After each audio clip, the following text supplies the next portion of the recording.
Halo, perkenalkan nama saya Afifa Najifa dengan NIM 200303022, mahasiswi kelas A semester 3, jurusan Sosiologi, Fakultas Ilmu Sosial dan Ilmu Politik, Universitas Nusa Cendana Kupang. Pada kesempatan kali ini, saya akan mereview buku ke-6 mata kuliah Teori Sosiologi Modern yang berjudul Case Sociologist Pierre Bourdieu. Bourdieu sosiologi dan antropologi sosial adalah penting. Dengan meninggalnya Althusser, Barthes, dan Foucault, Bourdieu lebih dari figur yang sebanding dengan Bodun atau Thorne, misalnya, telah datang untuk mempersonifikasikan nilai dan kekuatan yang berkelanjutan dari sesuatu yang khas. Tradisi intelektual Prancis dalam ilmu-ilmu sosial menempati saat dia melakukan politik dan ruang teoritis yang dibangun dari arus yang berbeda dari Marx, Weber, dan Durkheim. Strukturalisme dan interaksionisme, determinisme, pesimistis, dan perayaan keyakinan pada potensi kreatif improvisasi dari praktik manusia, ia tampaknya sumber inspirasi yang menarik dan heterodoks untuk teori sosial pada 1990-an. Ada sejumlah alasan yang lebih spesifik mengapa karya Bourdieu begitu penting. Pertama, ada kontribusi besar yang dia buat untuk perdebatan tentang hubungan antara struktur dan tindakan yang muncul kembali selama akhir 1970-an dan awal 1980-an sebagai pertanyaan kunci untuk teori sosial. Kedua, dan dengan perbandingan yang menarik, katakanlah Anthony Giddens, kontribusi itu secara konsisten telah dibingkai oleh keterlibatan antara pekerjaan empiris yang sistematis, pendekatan survei sosial, dan teori refleksif. Ini adalah ketegangan antara aspek karya Bourdieu yang membuatnya begitu menarik. Teori tanpa empiris, penelitian kosong, penelitian empiris tanpa teori buta. Ketiga, dan sebagai konsekuensi mungkin dari fakta bahwa Bourdieu telah menjadi peneliti sosial yang aktif sepanjang karirnya. Akhirnya, walaupun dimungkinkan untuk memberikan pembenaran lebih lanjut untuk menulis pengantar singkat untuk karyanya, Bourdieu berdasarkan 3 poin yang disebut di atas sangat bagus untuk dipikirkan. Seperti yang akan kita lihat nanti, untuk mengkonseptualisasikan strategi dalam kerangka aturan tidak bisa jauh dari kebenaran model Bourdieu. Masalah selanjutnya adalah kenyataan bahwa sebagian besar diskusi tentang Bourdieu terkonsentrasi pada spektrum karyanya yang cukup sempit.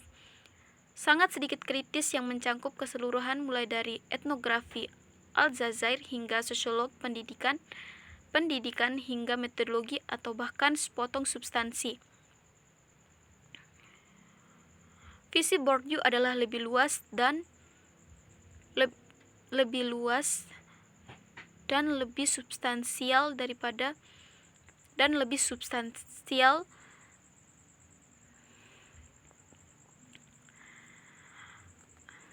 berikut antropologi dan strukturalisme. Antropologi dan strukturalisme. Bourdieu tiba di Aljazair pada tahun 1956 sebagai tentara dan filsuf. Dia pergi pada tahun 1960 sebagai etnografi otodidak dan antropologi sosial. Dia telah menerbitkan buku pertamanya dan dilakukan secara langsung dan menggunakan asisten peneliti. Penelitian lapangan di antara Kabyle kaum tani Maghreb dan di antara kaum miskin kota di Alger dan di tempat lain.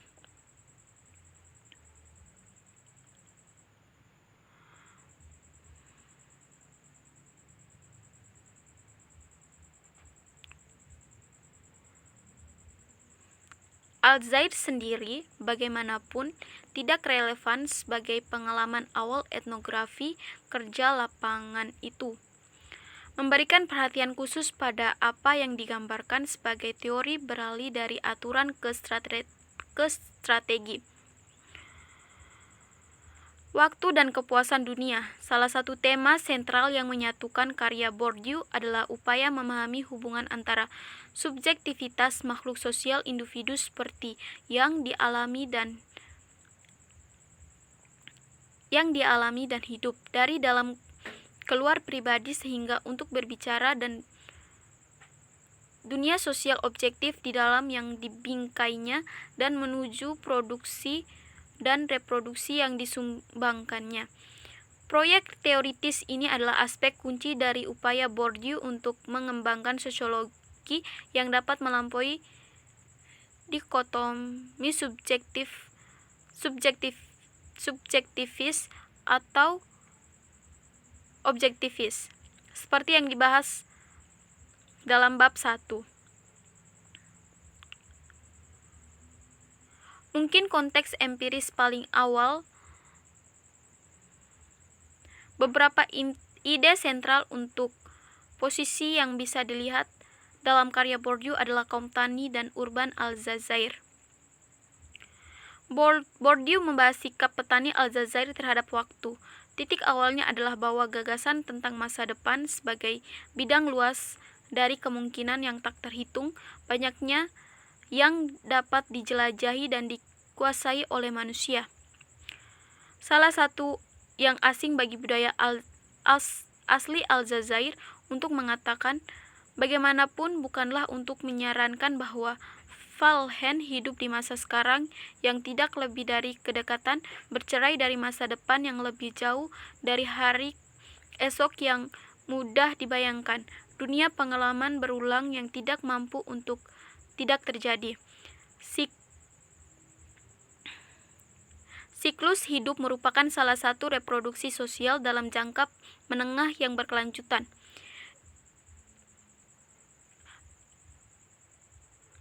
Ini adalah pemahaman tentang pengalaman waktu berkelanjutan, pengalaman prakapitalis yang akrab dari karya F. Hobson dan lain-lain. Dari perspektif ini, waktu bukanlah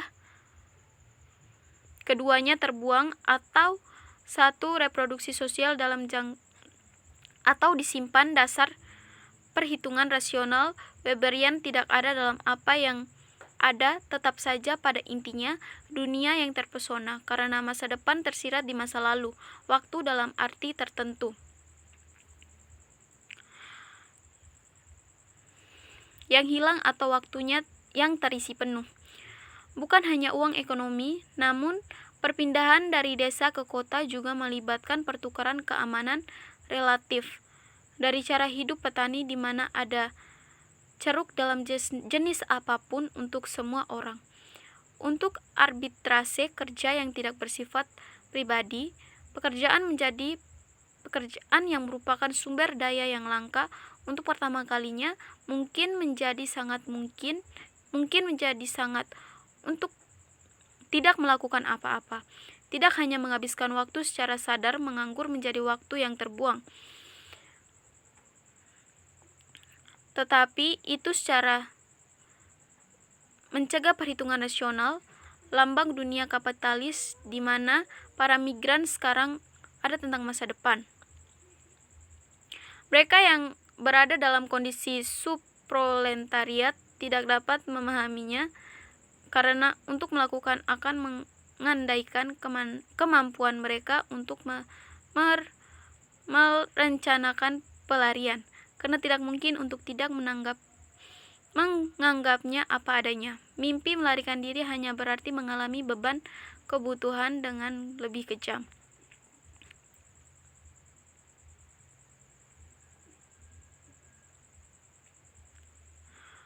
Proyek yang paling individual tidak pernah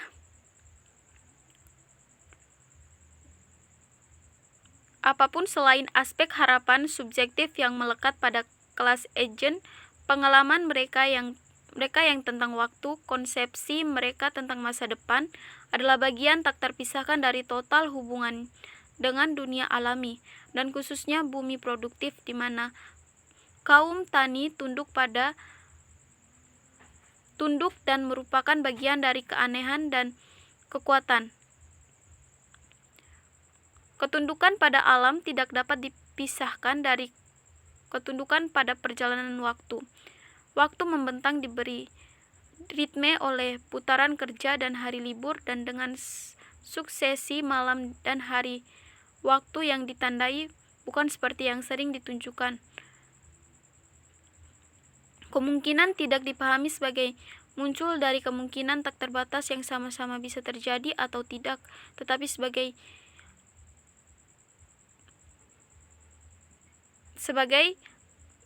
secara langsung dirasakan.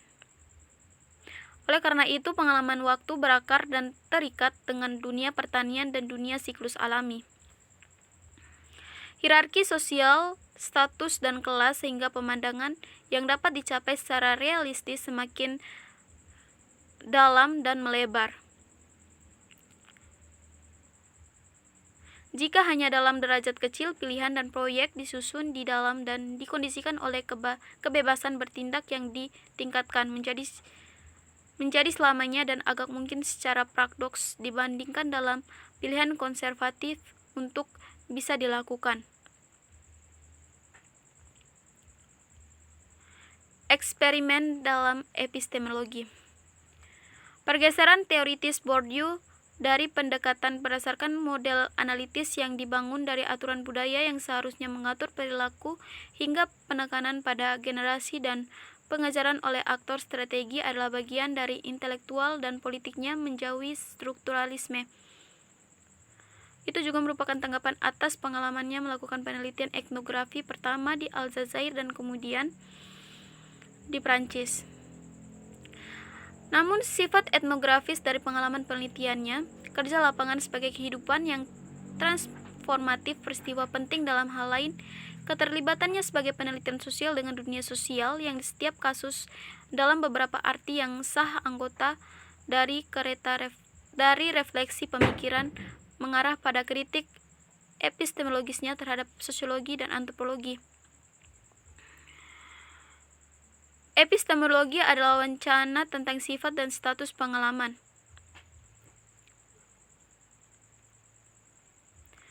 Pertanyaan-pertanyaan kunci yang melibatkan untuk tidak sulit untuk dipahami, walaupun mungkin terbukti sangat sulit untuk dijawab.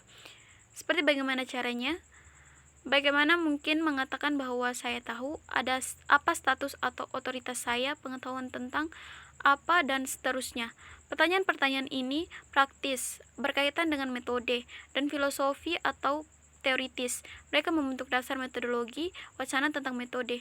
Meskipun mereka sering dibedakan secara tajam, praktis dan filosofis tidak boleh dilihat sebagai sesuatu yang terpisah, dan seseorang juga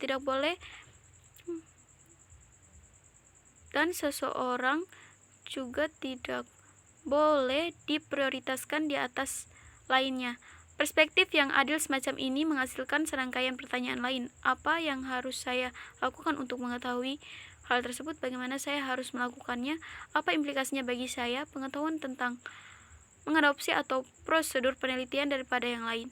Ini adalah salah satu kekuatan terbesar sosiologi Bourdieu, bahwa ia tidak pernah melupakan kepraktisannya, masalah epistemologis atau kepentingannya.